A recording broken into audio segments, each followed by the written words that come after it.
திருப்பரங்குன்றம் மலையில் சந்தனக்கூடு விழாவிற்கு மட்டுமே அனுமதி வழங்கப்பட்டுள்ளதாகவும் வேறு எந்த நிகழ்வுகளுக்கும் அனுமதி வழங்க மாட்டோம் என்றும் அரசு தரப்பில் தெரிவிக்கப்பட்டுள்ளது. திருப்பரங்குன்றம் மலை உச்சியில் தர்கா தரப்பில் கந்தூரி விழா நடத்த தடை கோரிய வழக்கு உயர்நீதிமன்ற மதுரை கிளையில் நீதிபதி ஸ்ரீமதி முன்பு விசாரணைக்கு வந்தது.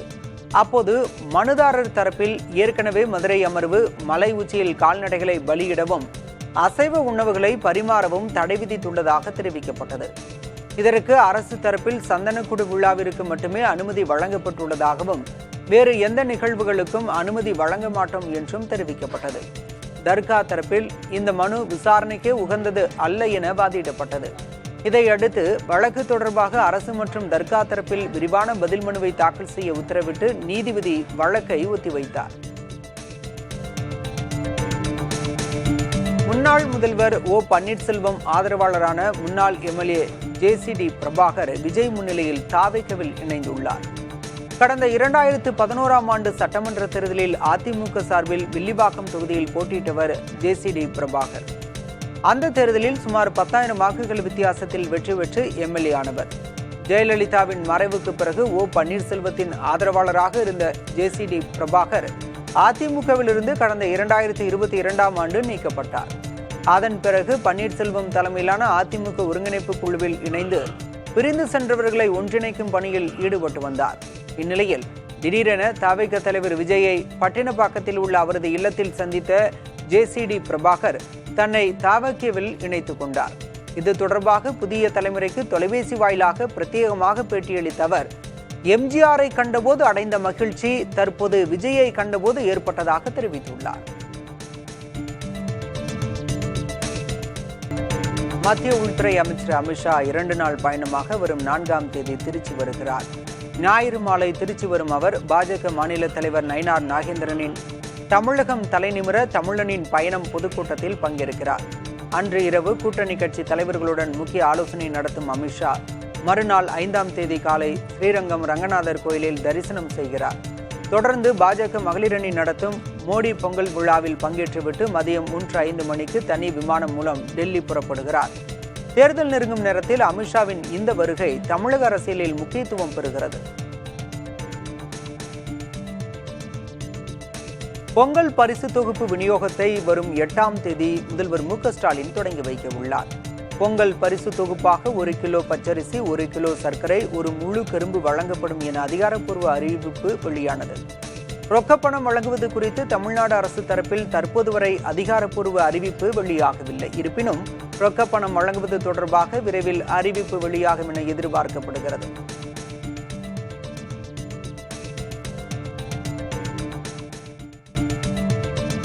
உத்தராகண்ட் மாநிலம் பித்ரோகர் மாவட்டத்தில் உள்ள குக்கிராமமான ததேகானில் 100 வயது மூதாட்டி ஒருவர் உயிரிழந்த நிலையில் அவரது உடலை அடக்கம் செய்ய எல்லை பாதுகாப்பு படை வீரர்கள் உதவிக்கு அனுப்பப்பட்டனர். மூதாட்டியின் மகன், பேரன், ஒரு கிராமவாசி என 3 மட்டுமே உடலை சுமந்து சென்றனர். 4வது நபர் கிடைக்காத நிலையில் இது தொடர்பாக தகவல் அறிந்து எல்லை பாதுகாப்பில் ஈடுபட்டு வரும் எல்லை பாதுகாப்பு படை வீரர்கள் அனுப்பப்பட்டனர். நேபாள எல்லைக்கு அருகில் உள்ள காளி ஆற்றங்கரையிலிருந்து 2 கிலோமீட்டர் தொலைவில் இறுதிச் சடங்கு நடைபெற்றது.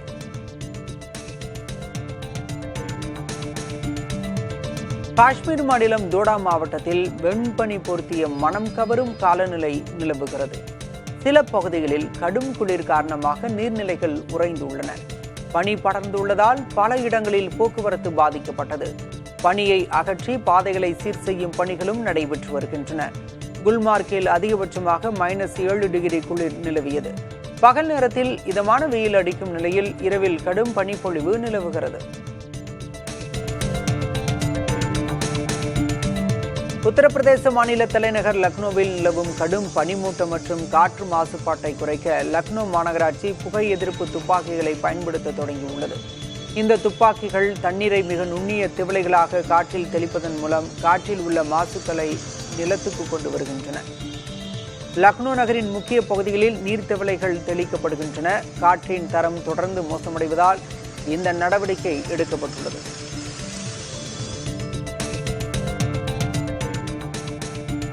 டெல்லியில் கடும் குளிர் நிலவுவதால் உயிரியல் பூங்கா விலங்குகளை பாதுகாக்க பல்வேறு நடவடிக்கைகள் எடுக்கப்பட்டுள்ளன. பாம்புகளின் இருப்பிடங்களில் செயற்கை சூரிய ஒளியை தரும் புற ஊதா கதிர் பல்புகள் பொருத்தப்பட்டுள்ளன. விலங்குகளின் உணவில் ஊட்டச்சத்துகள் அதிகரிக்கப்பட்டுள்ளன. ஊன்னுண்ணிகளுக்கு கூடுதலாக 2 கிலோ இறைச்சியும், யானைகளுக்கு கரும்பும், மற்ற விலங்குகளுக்கு கூடுதல் கொழுப்பு மற்றும் எண்ணெய் கலந்த உணவுகளும் வழங்கப்படுகின்றன. மேலும் விலங்குகளின் அறைகளில் வெப்பமூட்டிகள், மரப்பலகைகள் மற்றும் மூங்கில் திரைகள் அமைக்கப்பட்டுள்ளன. பிறந்த குட்டிகளை பாதுகாக்கவும் வெப்பநிலையை சீராக பராமரிக்கவும் மருத்துவ குழுவினர் தீவிர கண்காணிப்பில் ஈடுபட்டுள்ளனர். சிகரெட் உள்ளிட்ட புகையிலை பொருட்கள் மீதான வரியை மத்திய அரசு உயர்த்தியுள்ள நிலையில் சிகரெட் தயாரிப்பு நிறுவனமான ஐடிசியின் பங்கு மதிப்பு கடந்த 3 ஆண்டுகளில் இல்லாத அளவுக்கு சரிவு கண்டுள்ளது. கடந்த 2 நாட்களில் மட்டும் ஐடிசி நிறுவனத்தின் சந்தை மதிப்பு 50,000 கோடி ரூபாய் சரிந்துள்ளது. பிப்ரவரி மாதம் நடைமுறைக்கு வரும் வரி விதிப்பால் சிகரெட்டின் விலை 20 விழுக்காடு வரை உயரக்கூடும் என எதிர்பார்க்கப்படுகிறது.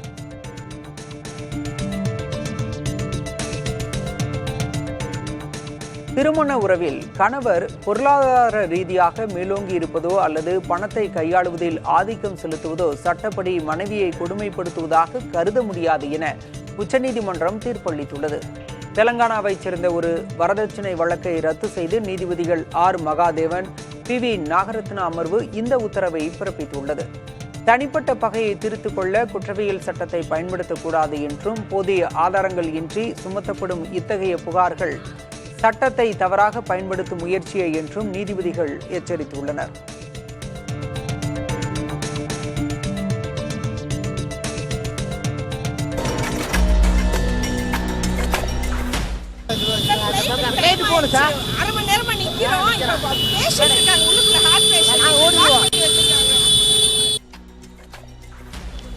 உடல்நலம் பாதிக்கப்பட்ட தாயாரின் உயிரை காப்பாற்ற பெண் மருத்துவர் கண்ணீருடன் போராடிய காட்சி காண்போரின் நெஞ்சை உலுக்கியுள்ளது.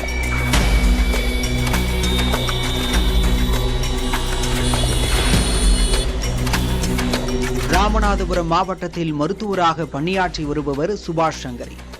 இதய நோயால் பாதிக்கப்பட்ட தனது தாயாரை மேல் சிகிச்சைக்காக சென்னை அழைத்துச் செல்வதற்காக திருச்சி விமான நிலையம் நோக்கி காரில் புறப்பட்டார்.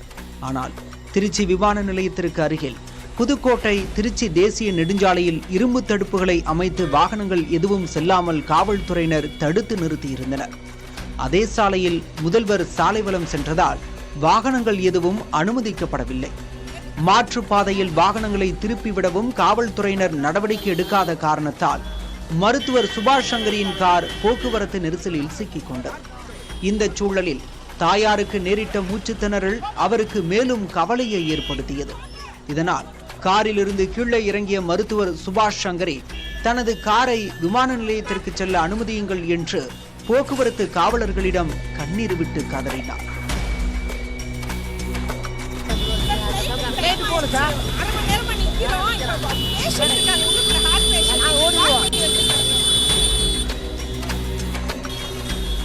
ஒரு மணி நேரத்திற்கு பிறகு காவல்துறையினர் வாகனங்கள் செல்ல அனுமதித்தனர். உடனே சுபாஷ் சங்கரி சாலையின் குறுக்கே பதற்றத்துடன் ஓடியவாறு வாகன நெரிசலை சரி செய்தார். அவருக்கு மற்றொரு நபரும் உதவினார்.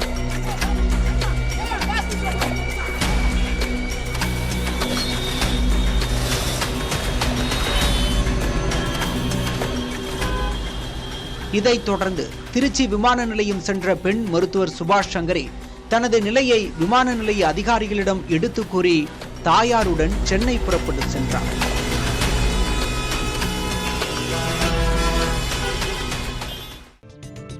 கிரேட் நிக்கோபார் தீவில் மத்திய அரசு செயல்படுத்தும் பல கோடி மதிப்பிலான வளர்ச்சி திட்டங்கள் அந்த பிராந்தியத்திற்கு பேரழிவை ஏற்படுத்தும் என காங்கிரஸ் கட்சி எச்சரித்துள்ளது. இதுகுறித்து முன்னாள் சுற்றுச்சூழல் அமைச்சர் ஜெய்ராம் ரமேஷ் வெளியிட்டுள்ள அறிக்கையில், சுற்றுச்சூழல் ரீதியாக மிகவும் பாதிக்கப்படக்கூடிய நிக்கோபார் பகுதியில் கார்ப்பரேட் லாபத்திற்காக அரசு அவசரமாக திட்டங்களை செயல்படுத்துகிறது. இது அங்குள்ள பல்லுயிர் பெருக்கத்திற்கு ஈடு செய்ய முடியாத பாதிப்பை ஏற்படுத்துவதோடு பூர்வீக பழங்குடியினரின் வாழ்வாதாரத்தையும் அழித்துவிடும் என குற்றம் சாட்டியுள்ளார். காலநிலை மாற்றத்தின் பிடியில் இருக்கும் இந்த பகுதியில் இத்தகைய தலையீடுகள் பெரும் இயற்கை சீற்றங்களுக்கு வழிவகுக்கும் என்று குறிப்பிட்ட அவர், great Nicobar the story of a betrayal என்ற புத்தகத்தை மேற்கோள் காட்டி அரசின் கொள்கை முடிவுகள் பழங்குடியின மக்களின் உரிமைகளை எவ்வாறு வஞ்சிக்கின்றன என்பதையும் சுட்டிக்காட்டியுள்ளார்.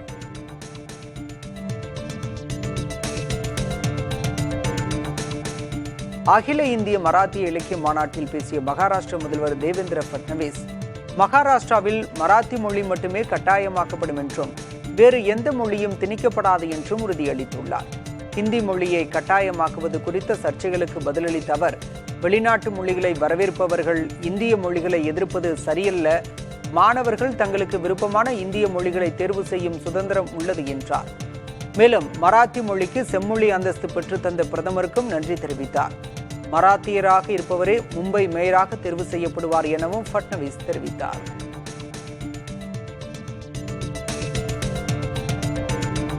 இந்திய அரசமைப்பின் முதல் திருத்தம் என்றாலே தமிழகத்திற்கு இடஒதுக்கீடு பெற்றுத்தந்த திருத்தம் என்பதுதான் நமக்கு தெரியும். ஆனால் இந்திய பத்திரிகை சுதந்திரத்தின் தலையெழுத்தையே மாற்றியமைக்கும் ஒரு வரலாற்று சம்பவத்தின் பின்னணியிலும் தமிழகம் இருந்திருக்கிறது.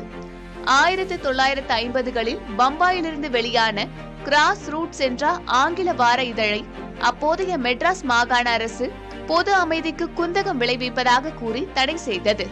இந்த தடையை எதிர்த்து அதன் ஆசிரியர் ரொமோஷ் தாப்பர் உச்சநீதிமன்றம் சென்றார். இந்திய அரசமைப்பு வழங்கிய பேச்சு மற்றும் கருத்து சுதந்திர உரிமை மீறப்பட்டதாக தொடரப்பட்ட முதல் வழக்கு இதுதான். இந்த வழக்கில் அரசுக்கு எதிராக உச்சநீதிமன்றம் தீர்ப்பளித்தது. இந்த தீர்ப்பை தொடர்ந்துதான் கருத்து சுதந்திரத்தில் பொது அமைதி என்ற கட்டுப்பாட்டை சேர்க்க வேண்டிய அவசியம் மத்திய அரசுக்கு ஏற்பட்டது. இதுவே 1951 இந்திய அரசியலமைப்பின் முதல் திருத்தம் கொண்டுவரப்பட முக்கிய காரணமாக அமைந்தது.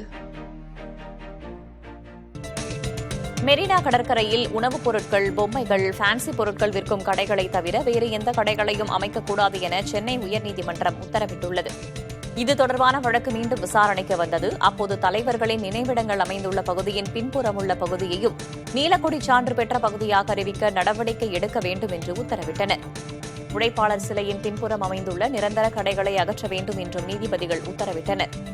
கடற்கரை மக்கள் ரசிக்கத்தானே தவிர ஷாப்பிங் மால்களாக மாற்ற முடியாது எனவும் நீதிபதிகள் குறிப்பிட்டனர்.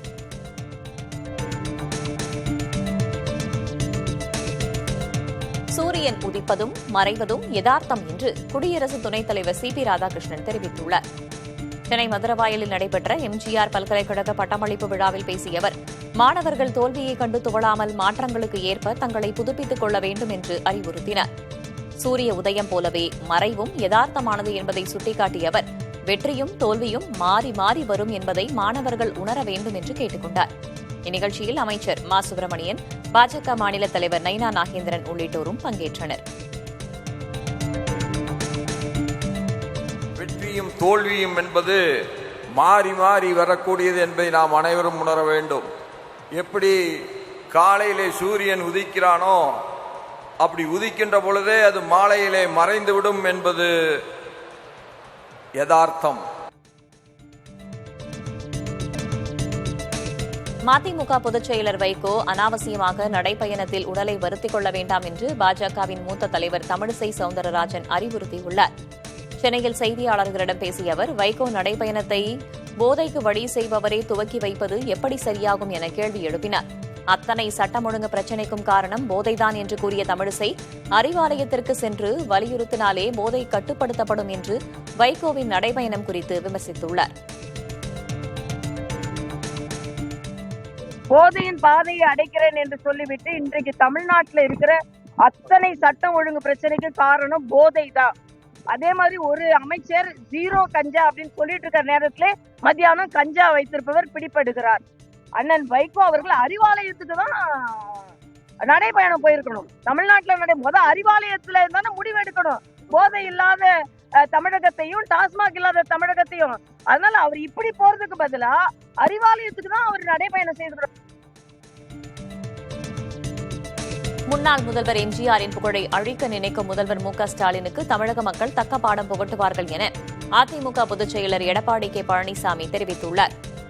தஞ்சை தமிழ் பல்கலைக்கழக இணையத்திலிருந்து புரட்சித் தலைவரின் படத்தை நீக்கிவிட்டால் அவரது புகழை அழித்து விடலாம் என்று நினைப்பது கடும் கண்டனத்திற்குரியது என தமது அறிக்கையில் பழனிசாமி குறிப்பிட்டிருக்கிறார். எம்ஜிஆர் புகழை அழிக்க நினைப்பவர்கள் அழிந்து போவார்கள் என்று தெரிவித்துள்ள கே. பழனிசாமி, இதுபோன்ற வன்மத்தை கைவிட்டுவிட்டு தஞ்சை தமிழ் பல்கலைக்கழக இணையத்தில் எம்ஜிஆர் படத்தை உடனடியாக பதிவேற்ற வேண்டும் என்று வலியுறுத்தியுள்ளார். தஞ்சை தமிழ் பல்கலைக்கழக இணையதளத்தில் அதன் நிறுவனரும் மறைந்த முதல்வருமான எம்ஜிஆரின் பெயர் மற்றும் புகைப்படம் நீக்கப்பட்டிருப்பது அதிர்ச்சி அளிப்பதாக அமமுக பொதுச் செயலர் டிடிவி தினகரன் தெரிவித்துள்ளார். 1981 தமிழறிஞர்களின் கனவை நனவாக்க எம்ஜிஆரால் உருவாக்கப்பட்ட இந்த பல்கலைக்கழகத்தில் அவரது அடையாளங்களை மறைப்பது அற்பத்தனமான அரசியல் என்று விமர்சனம் செய்துள்ளார். தமிழின் வளர்ச்சிக்காக பாடுபட்ட எம்ஜிஆரின் புகழுக்கு இழுக்கு ஏற்படுத்த வேண்டாம் என்று தமிழக அரசை தினகரன் வலியுறுத்தினார்.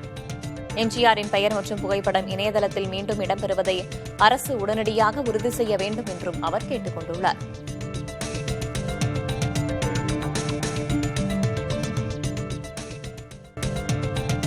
திமுகவின் டெல்டா மண்டல மகளிர் அணி மாநாடு தஞ்சையில் வரும் 19ஆம் தேதி நடைபெறும் என திமுக தலைமைக் கழகம் அறிவித்துள்ளது. இது தொடர்பாக திமுக வெளியிட்டுள்ள அறிக்கையில், பார் சிறுத்ததோ படை பெருத்ததோ என்று சொல்லத்தக்க வகையில் திமுக மேற்கு மண்டல மகளிர் அணி மாநாடு திருப்பூரில் எழுச்சியோடு நடைபெற்றதாக குறிப்பிட்டுள்ளார். இதைத் தொடர்ந்து டெல்டா மண்டல மகளிர் அணி மாநாடு திமுக துணை பொதுச் செயலர் கனிமொழி தலைமையில் தஞ்சையில் நடைபெற உள்ளதாகவும் முதல்வர் மு.க.ஸ்டாலின் சிறப்புரையாற்ற உள்ளதாகவும் திமுக தலைமைக் கழகம் அறிவித்துள்ளது.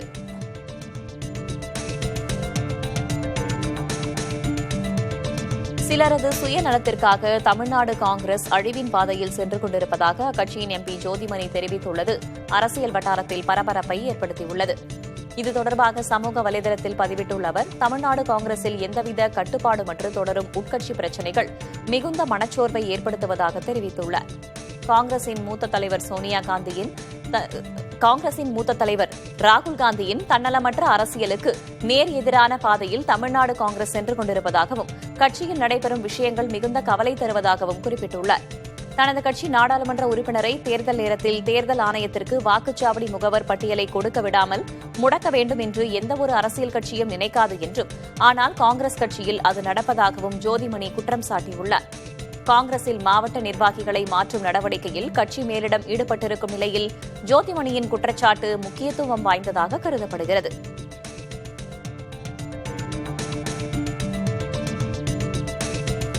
தமிழ்நாடு காங்கிரஸ் கமிட்டி தலைவர் செல்வபெருந்தகை மீது கடுமையான குற்றச்சாட்டுகளை முன்வைத்துள்ள கட்சியின் சொத்து பாதுகாப்பு குழு உறுப்பினர் சூரியபிரகாசம் காங்கிரசின் அடிப்படை உறுப்பினர் பதவியிலிருந்து விலகுவதாக அறிவித்துள்ளார். திமுகவின் அடிமைகள் கூடாரமாக தமிழக காங்கிரஸ் கமிட்டியை மாற்ற செல்வபெருந்தகை தீவிர முயற்சி செய்வதாக அவர் குற்றம் சாட்டியுள்ளார். விஜயின் தாவேகாவோடு தேர்தல் கூட்டணி அமைத்தால் ஆட்சியிலும் பங்கு, அதிகாரத்திலும் பங்கு என்ற காங்கிரசாரின் நீண்டகால கனவை நனவாக்க போராடும் கட்சித் தொண்டர்களை செல்வபெருந்தகை வெளிப்படையாக அவமானப்படுத்தியுள்ளதாகவும் சூரியபிரகாசம் விமர்சித்தார். அவரது தலைமையின் கீழ் வேலை செய்ய தன் சுயமரியாதை இடம் கொடுக்காததால் மாநில செயற்குழு உறுப்பினர் மற்றும் தமிழக காங்கிரஸ் சொத்து பாதுகாப்பு குழு உறுப்பினர் பதவியை ராஜினாமா செய்வதாக சூரியபிரகாசம் அறிவித்துள்ளார். தமிழ்நாடு காங்கிரஸில் முன்னணி நிர்வாகிகளில் ஒருவராக இருந்து வரும் சூரியபிரகாசத்தின் ராஜினாமா கட்சிக்குள் சலசலப்பை ஏற்படுத்தியுள்ளது. தமிழக காங்கிரஸை பொறுத்தவரை டெல்லிக்கும் முதல்வருக்கும் ஜால்ரா போடும் இரு குழுவினர்தான் அக்கட்சியில் இருக்கிறார்கள் என்று பாஜக முன்னாள் மாநில தலைவர் அண்ணாமலை கடுமையாக விமர்சனம் செய்துள்ளார். வேலூரில் செய்தியாளர்களிடம் பேசிய அவர், காங்கிரஸ் என்ற கடையை சாத்திவிடலாம் என்றும் அது அழிந்து கொண்டிருக்கக்கூடிய கட்சி என்றும் சாடினார். மேலும் தமிழ்நாட்டின் கடன் சூழ்நிலை பற்றி நேரடியாக கருத்து தெரிவித்த காங்கிரஸ் நிர்வாகி பிரவீன் சக்கரவர்த்தி மீது நடவடிக்கை எடுக்க முடிந்ததா என்றும் அவர் கேள்வி எழுப்பினார். ஆனா இன்னைக்கு காங்கிரஸை பொறுத்த வரைக்கும் யார் அதிகமா டெல்லிக்கு ஜிங்ஜா போறதுன்னு ஒரு குரூப், தமிழ்நாட்டில் முதலமைச்சர் ஸ்டாலினுக்கு யார் ஜிங்ஜா போறதுன்னு ஒரு குரூப். 2 குரூப் தான் காங்கிரஸ்ல, டெல்லி ஜிங்ஜா, தமிழ்நாட்டு ஜிங்ஜா. இந்த 2 ஜிங்ஜாவை தவிர தமிழ்நாட்டு மக்களுக்காக பேசுற காங்கிரஸ் யாருமே இல்ல. காங்கிரஸ் கட்சியில் இருக்கக்கூடிய ஒருத்தர் டேட்டா அனலிட்டிக்ஸ் செல்லுடைய தலைவர், ப்ரொஃபஷனல் காங்கிரஸ் தலைவர். அவர் விஜயை போய் பார்த்துட்டு வர்றாரு, போட்டோ போடுறாரு. அதன் பிறகு தமிழ்நாட்டினுடைய டெப்ட் சூழலை பத்தி பேசுறாரு, தமிழ்நாட்டினுடைய கடன் சூழ்நிலையை பத்தி நேர் எதிர் கருத்து பேசுறாரு. அவர் மேல நடவடிக்கை எடுக்க முடியல. இன்னைக்கு ஜோதிமணி இவங்க ஒரு கருத்து போடுறாங்க. தமிழ்நாடு காங்கிரஸ் வேறு கருத்து, ராகுல் காந்தி அவர்கள் கருத்து வேறு கருத்து. முன்னாள் முதல்வர் ஓ பன்னீர்செல்வம் ஆதரவாளரான முன்னாள் எம்எல்ஏ ஜேசிடி பிரபாகர் விஜய் முன்னிலையில் தாவேகாவில் இணைந்துள்ளார். கடந்த 2011ஆம் ஆண்டு சட்டமன்ற தேர்தலில் அதிமுக சார்பில் வில்லிவாக்கம் தொகுதியில் போட்டியிட்டவர் ஜேசிடி பிரபாகர். அந்த தேர்தலில் சுமார் 10,000 வாக்குகள் வித்தியாசத்தில் வெற்றி பெற்று எம்எல்ஏவானார். ஜெயலலிதாவின் மறைவுக்கு பிறகு ஓ பன்னீர்செல்வத்தின் ஆதரவாளராக இருந்த ஜேசிடி பிரபாகர் அதிமுகவிலிருந்து கடந்த 2022ஆம் ஆண்டு நீக்கப்பட்டார். அதன் பிறகு பன்னீர்செல்வம் தலைமையிலான அதிமுக ஒருங்கிணைப்பு குழுவில் இணைந்து பிரிந்து சென்றவர்களை ஒன்றிணைக்கும் பணியில் ஈடுபட்டு வந்தார். இந்நிலையில் திடீரென தாவேக தலைவர் விஜயை பட்டினப்பாக்கத்தில் உள்ள அவரது இல்லத்தில் சந்தித்த ஜேசிடி பிரபாகர் தன்னை தாவேகாவில் இணைத்துக் கொண்டார். இது தொடர்பாக புதிய தலைமுறைக்கு தொலைபேசி வாயிலாக பிரத்யேகமாக பேட்டியளித்த அவர் எம்ஜிஆரை கண்டபோது அடைந்த மகிழ்ச்சி தற்போது விஜயை கண்டபோது ஏற்பட்டதாக தெரிவித்துள்ளார்.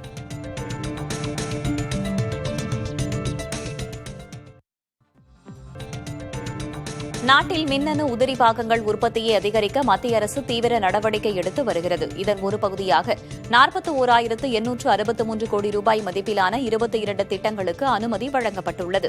இதன்படி ஃபாக்ஸ்கான், சாம்சங், டிக்சன், ஹிண்டால்கோ உள்ளிட்ட நிறுவனங்கள் 2,58,000 கோடி ரூபாய் மதிப்புள்ள மின்னணு உதிரி பாகங்களை உற்பத்தி செய்யும். மின்னணு பொருட்கள் பயன்பாடு வேகமாக உயரும் நிலையில் அவற்றை இறக்குமதி செய்ய பெரிய தொகையை அந்நிய செலாவணியாக தேவைப்படுகிறது. இந்நிலையில் உள்நாட்டு உற்பத்தியை அதிகரித்து அந்நிய செலாவணியை மீதப்படுத்துவதுடன் புதிய வேலை வாய்ப்புகளையும் உருவாக்க முடியும் என அரசு கருதுகிறது. மின்னணு பொருட்களின் தயாரிப்பில் தமிழகம் முதலிடம் பிடித்திருப்பதாக அமைச்சர் டி.ஆர்.பி. ராஜா தெரிவித்துள்ளார். மத்திய அரசின் மின்னணு உற்பத்தி ஊக்குவிப்பு திட்டத்தின் கீழ் ஒப்புதல் அளிக்கப்பட்ட 22 திட்டங்களில் 3 திட்டங்கள் தமிழ்நாட்டைச் சேர்ந்தவை என்றும் இவற்றின் மூலம் தமிழகத்தில் 27,166 கோடி ரூபாய் முதலீடு மேற்கொள்ளப்படுவதாகவும் 23,451 புதிய வேலைவாய்ப்புகளை உருவாக்க முடியும் என்றும் அமைச்சர் டி.ஆர்.பி. ராஜா தெரிவித்துள்ளார். மத்திய அரசு ஒப்புதல் கொடுத்த மொத்த திட்டங்கள் மூலம் உருவாக்கும் முதலீட்டில் 65% வேலைவாய்ப்பில் 59% தமிழகம் பங்கு வகிப்பதாக தெரிவித்தார்.